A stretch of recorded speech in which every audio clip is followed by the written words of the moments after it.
What's happening, people? Welcome back to Hermitcraft. I hope you guys are having a great day out there wherever you are in the world. Today, we are looking to potentially move out some of these resources we have been storing in Ren's basement for the last couple of weeks.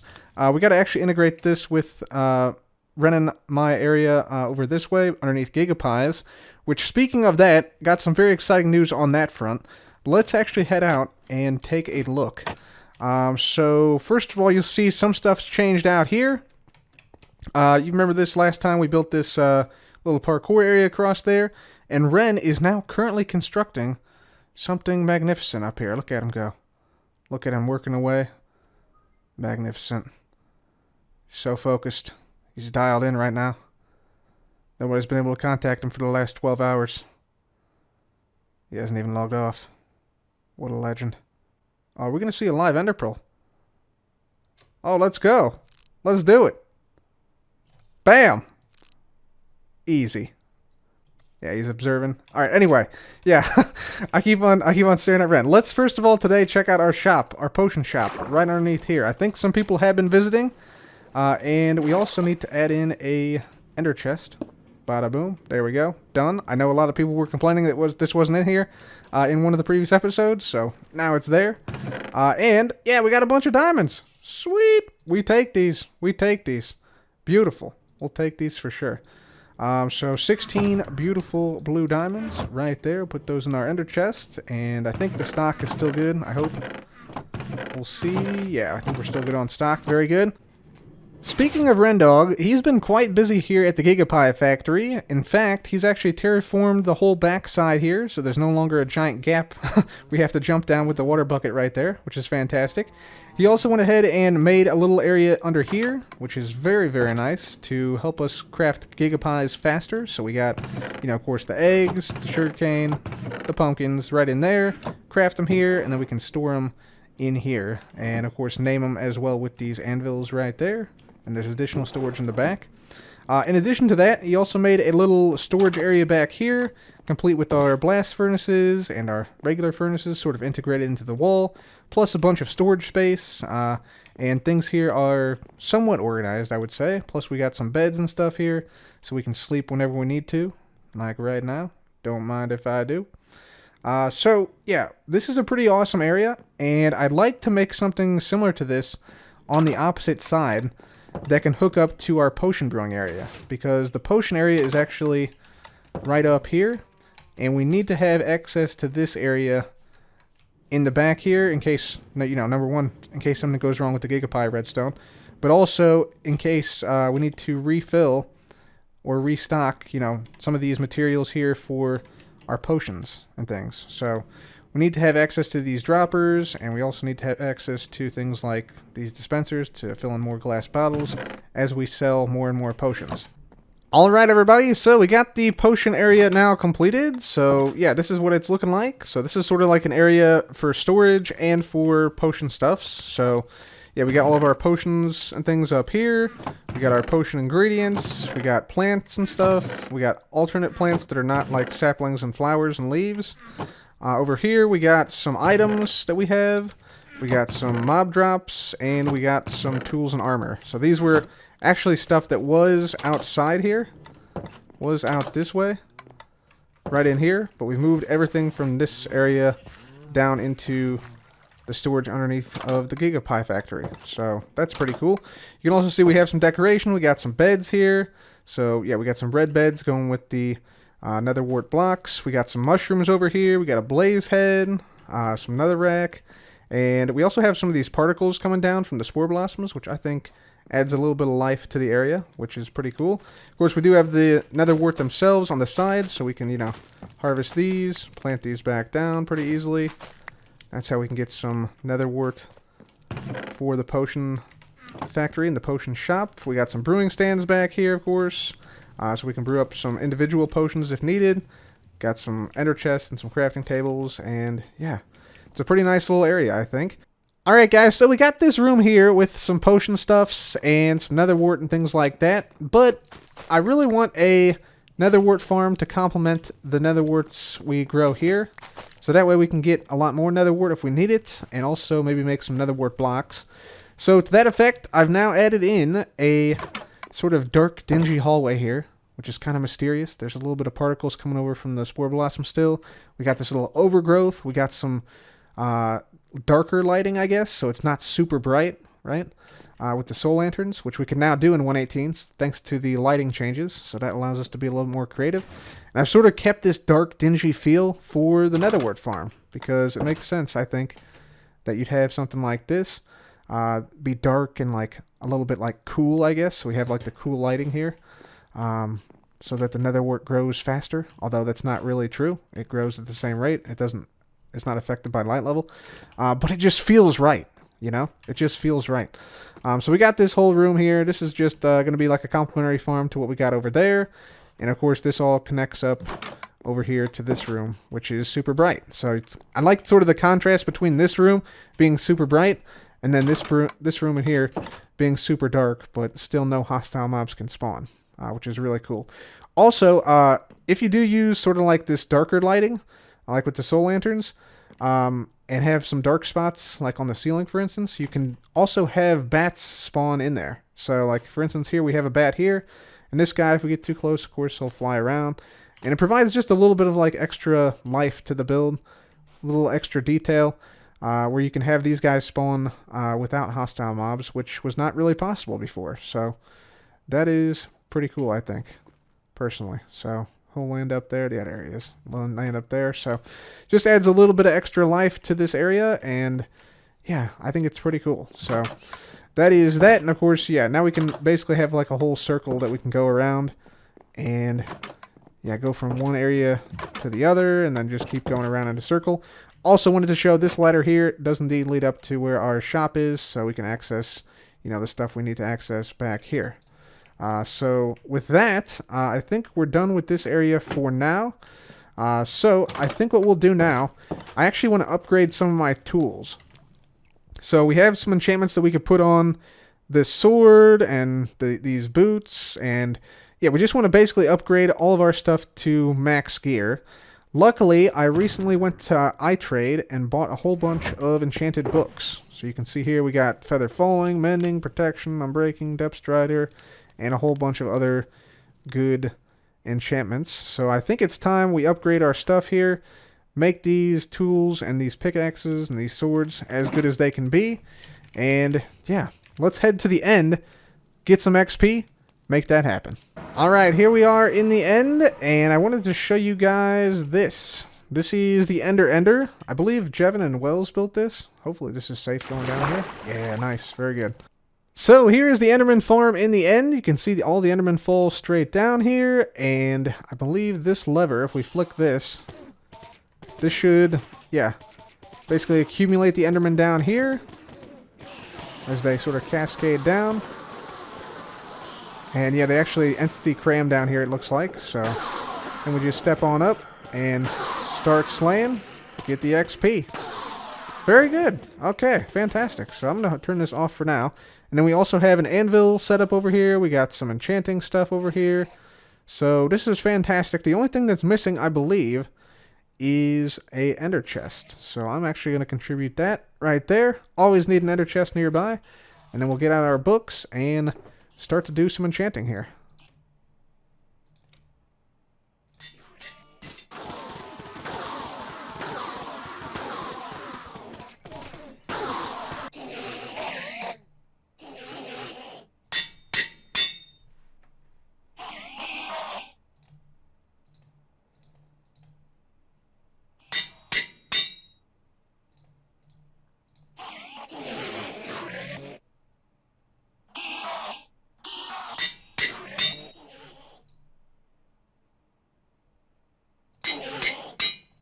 Enchantments have been completed, ladies and gentlemen. Just a few highlights. We got ourselves some boots with the nice feather falling on it, so we can fall from the highest of heights. We got some sharpness on the slice and dice, and we got more extreme shears, in addition to also now having a Riptide Trident to go with our channeling trident, plus other tools. But you might notice we got, we're missing something. We're missing something. Do you notice what it is? It's all diamond. But there's no netherite. What the heck's up with that? We need to get some netherite. So, Let's see how many pieces of netherite we need. How many ingots we need. We need 1, 2, 3, 4 for our armor. 5, 6, 7, 8, 9, 10, 11. So we'll go for like 12. Because we might need another tool or two for backup. So we'll go with 12 pieces of netherite ingots, which means we need that times 4 ancient debris. So that's 48 ancient debris. So let's go after it. And before we do that, we actually have to stop by our shop because we got something very important we need to pick up. Alright guys, the one thing we need here is we need fire res potions. So luckily, I know a guy who has a shop which has a whole bunch of fire res potions. And what we'll do is we will actually get out an empty shulker box here. And we will fill this up. So we're just going to grab all of these. I don't really think we'll need all of these, but yeah, it's probably worth getting as many as we can. And we'll just pop them all in here. This should last us for several hours if need be. There we go. I think that's it. Yeah, and we'll take these with us just right here. Fantastic. Put these back in there. All right. And we also want to get one other thing. And that is bottles of enchanting. I believe we make our way out here. I think that Stress Monster is actually selling bottles of enchanting, which are super, super, super useful for basically anything. Get out of here, spider. Basically anything regarding like repairing tools. And this will save us a lot of time if we can buy some of these from Stress. So hopefully she's still in stock. I think in here... yeah, 1 stack for 1 diamond. Yeah, so we're going to buy her out. So 3 diamonds. 1, 2, 3. Bada boom. And then we're going to grab another shulker box. Put those in there. And now we are set to go to the Nether. So mining for ancient debris is pretty straightforward. What you want to do is you want to come down here to level 15. And you want to basically mine in a straight line with a pickaxe, with the efficiency 5 pickaxe preferably, to go as fast as possible. And yeah, the reason you do that is because beds are too slow. They also have a bunch of fire, they're dangerous, and they're even slower than just mining in a straight line. The only exception to this is if you have TNT. TNT is actually significantly faster than mining, so use TNT instead. And yeah, right there you can actually see why you should never use beds. Somebody actually used a bed, and because of all the fire and particles, they missed at least 1 ancient debris, and in fact, 2 others as well. Wow, okay. Awesome. So, yeah, that's part of the reason why you never use beds, and also it's slow. If you don't believe me, go and watch my ancient debris video. It'll explain why beds are so terrible. So, yeah, I'm going to go ahead and mine here. We already got 3 debris from somebody who's already been here mining with beds. But yeah, we'll look elsewhere and see what else we can find. See if we can find any other ancient debris.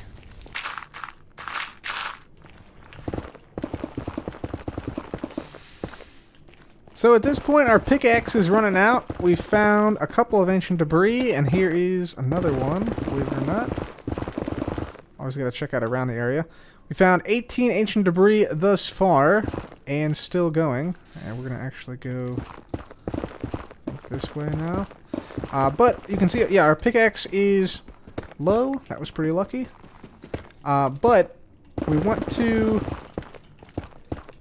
make sure that the pickaxe doesn't break. Now, normally you'd have to like go all the way back to your base, but since we got some enchanty bottles of enchanting, all we got to do is this, right? Put the pickaxe in the offhand, bottles of enchanting in the main hand. This will also repair some of our armor here for a brief moment, but then it should all go into the pickaxe. Oh yeah, look at that. Beautiful. Usually takes 2 or so of these bottles, stacks of bottles, to repair the pickaxe fully. But there we go. A couple more, and done. Beautiful. Sweet, and we still have another stack and a half left. Awesome. So, that is now done. We can put away the enchanted bottles there. Pick back up our ender chest. And then we just keep on mining. How awesome is that? That's pretty cool, I think. Anyways, gonna keep going. We're about halfway there. Gonna try and get about 50 or so, 48, I think is what we needed for 12 ingots. We're also mining some nether gold to supplement the ancient debris we find. So we'll keep going here and see how it goes. Alright guys, so it looks like we got a total of 43 ancient debris. So we're just gonna pop this all into here. There we go. That should smelt up super, super quickly in the blast furnaces. Blasting through it like it's nothing. And there we go. There's our scraps. And we also got some nether gold, which we are actually going to put in our offhand, and we're going to fortune this.